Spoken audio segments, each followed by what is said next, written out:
la suivante. Il y a toute une série de grenouilles qui veulent monter tout en haut d'une tour. Mais la tour est vraiment très très haute. Et donc, mais les grenouilles, au début, elles sont toutes super motivées. Donc du coup, les gens viennent voir, et puis mais elles sont folles ces grenouilles, jamais elles vont y arriver, monter sur une tour si haute, mais qu'est-ce que c'est que ça? Et au fur et à mesure, les grenouilles qui entendent ça, elles se démotivent et elles tombent les unes après les autres, sauf une, qui continue à monter, qui continue à monter, qui continue à monter.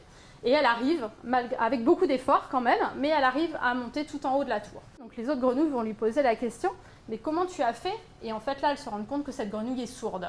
Donc je m'appelle Ingrid Écoute, j'ai fondé l'entreprise TEMS en 2007, qui est un éditeur de solutions logicielles pour la gestion des talents en entreprise. Entre être sourd aux personnes qui peuvent être un peu démotivantes et rester quand même ouverte à l'entourage, à ce qu'on peut nous dire, parce que vous l'avez dit aussi, l'entourage est hyper important pour la motivation. Donc c'est comment faire la part des choses dans tout ce qu'on reçoit. Je pense que c'est la conviction intérieure qui porte. En fait, je pense que voilà, il y a quelque chose de plus fort à l'intérieur qui fait que bah non, je crois à ce que je fais. Par contre, si quelqu'un dit mais je crois pas du tout à ce que tu fais, peut-être c'est de se dire bah mais pourquoi elle croit pas? À chaque fois qu'on a l'opportunité de se remettre en question, ça nous fait vraiment progresser dans le projet aussi. La rencontre aujourd'hui m'intéressait parce que la problématique du numérique, c'est une problématique qui m'intéresse et qui me concerne. Je voulais avoir vraiment un vrai témoignage d'une créatrice dans le secteur du numérique. Lors de mon projet de fin d'études chez France Télécom, j'ai travaillé sur justement la gestion des ressources humaines. Donc là, ça a été un peu la révélation et la passion aussi pour le domaine.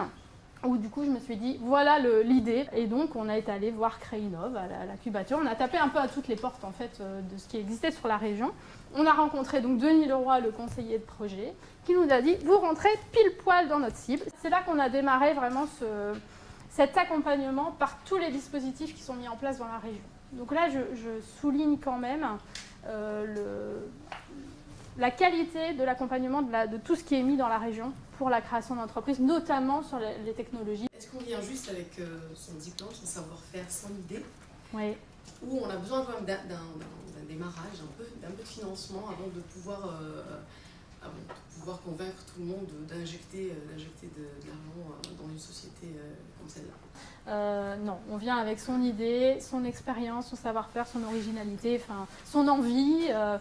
Un des points importants que j'ai pu voir dans les sélections au fur et à mesure, mais comment vous faites pour sélectionner? Et chez Nord Entreprendre, il m'avait dit, Réseau Entreprendre, pour nous ce qui est vraiment important, c'est l'adéquation homme-projet ou femme-projet si vous voulez. Je suis en cours de création de mon entreprise. Je viens d'entrer à Créinov, D'accord, ça fait 2 semaines. Donc voilà. Donc pour l'instant ça va. Ouais. C'est intéressant d'entendre son expérience et de se dire qu'on est peut-être sur un chemin de réussite, quoi.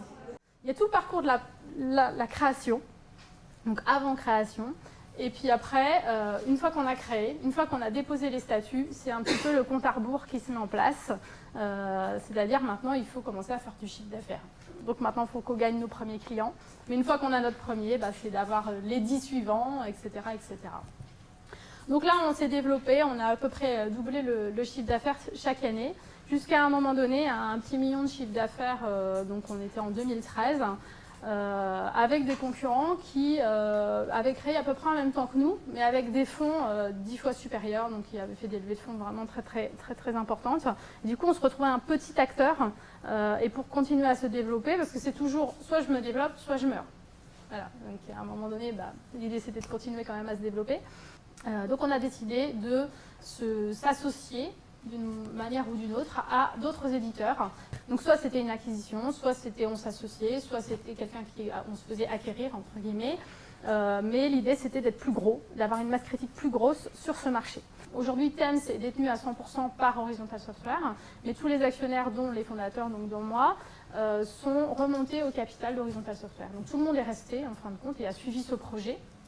Sauf qu'aujourd'hui, on est un groupe d'à peu près 80 personnes sur toute la France avec une ambition de développement international, puisque là, on développe l'Amérique du Nord avec une filiale sur New York.